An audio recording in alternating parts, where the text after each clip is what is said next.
3 barrages hydroélectriques qui produisent 260 MW d'électricité, qui approvisionnent la ville de Nouakchott à 100%, Dakar à 50%, qui irriguent à peu près 150 000 hectares, sans compter ce que nous envisageons en Guinée. La dimension sécurité est essentielle. Deuxièmement, la dimension financement devient plus urgente. Pourquoi? Parce que si je prends l'OMVS, nous avons besoin de 4 milliards de dollars à mobiliser pour réaliser nos différents ouvrages nouveaux qui doivent nous permettre de stocker de l'eau, produire de l'énergie, faciliter l'irrigation, l'adduction d'eau potable, la navigation, sans compter la protection des écosystèmes.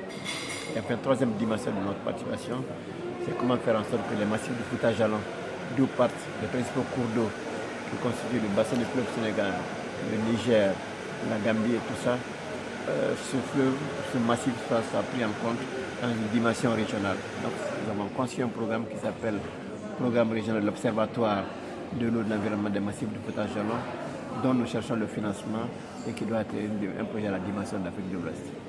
Le problème lié au changement climatique, ce problème se pose avec acuité et vous avez suivi sans nul doute l'intervention du chef du gouvernement marocain qui a insisté quand même sur le rôle que doivent jouer un peu ces puissances occidentales pour justement qu'il y ait un partenariat gagnant-gagnant. Est-ce que vous partagez un peu l'avis du Premier ministre marocain?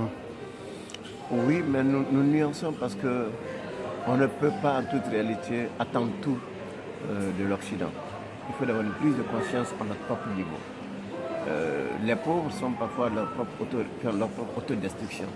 Si vous prenez à l'échelle de la Guinée, dans le pays, les feux de brousse, ce n'est pas causé par les Occidentaux. La déforestation, l'assèchement des terres de source, ce n'est pas les Occidentaux. C'est à notre propre niveau des mesures simples de sensibilisation, d'éducation, en tout cas de dissémination de mesures élémentaires qui peuvent déplacer les populations des endroits les plus sensibles vers d'autres zones où elles ne vont pas mettre en danger le peu d'écosystèmes publics qui nous restent. Deuxièmement, il y a le fait qu'on peut faire ensemble beaucoup de choses. J'aime cette phrase de Mandela qui dit « Seul, on peut peut-être commencer loin, vite, mais ensemble, on peut aller plus loin. » Donc, si nous nous donnons la main pour partager les informations, concevoir des programmes communs, le financement est plus facile. D'abord en commençant par les ressources propres humaines et ensuite par effet de levier attirer d'autres financements extérieurs.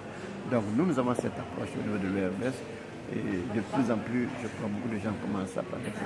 Certains observateurs disent que les financements sont beaucoup plus orientés vers les pays développés. Si vous prenez par exemple le cas des énergies renouvelables, nombreux sont les pays africains par exemple qui n'ont pas accès à ces financements. Non, il faut savoir qu'il y a diverses sources de financement aujourd'hui.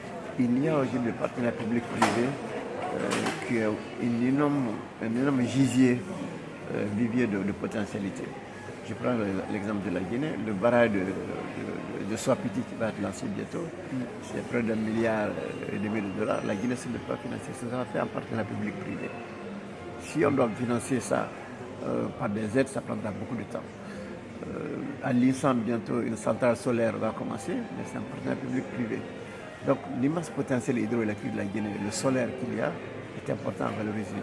Au Sénégal, actuellement, ils viennent de lancer un programme d'une centrale solaire de 30 MW par un privé.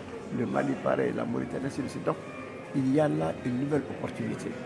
Il y a les autres grands ouvrages pour lesquels ceux qui ont une rentabilité économique pas immédiate peuvent faire l'objet de financement classique, mais ceux pour lesquels il y a une rentabilité financière d'une certaine nature peuvent faire l'objet d'un PPP. Donc il faut marier les trois, les sources propres, le financement PPP et le financement classique.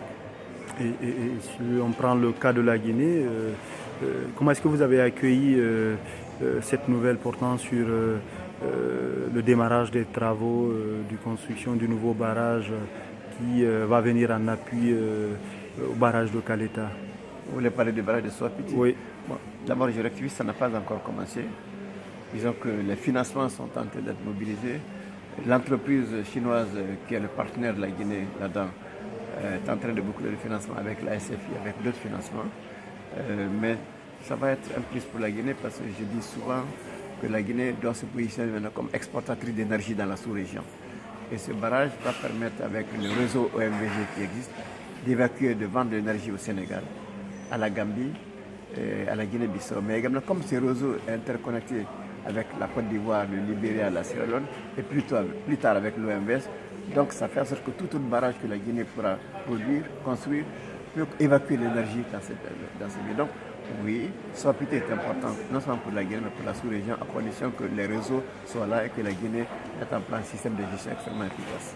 Parlant toujours un peu de la COP22 maintenant, le Maroc qui doit accueillir cette grande rencontre, est-ce qu'aujourd'hui on pourrait dire que la COP21 qui s'était tenue en France, à quel niveau nous en sommes dans le cadre de l'application justement des grandes décisions de Paris? J'ai eu le privilège de discuter avec le ministre marocain des Affaires étrangères au mois de décembre dernier.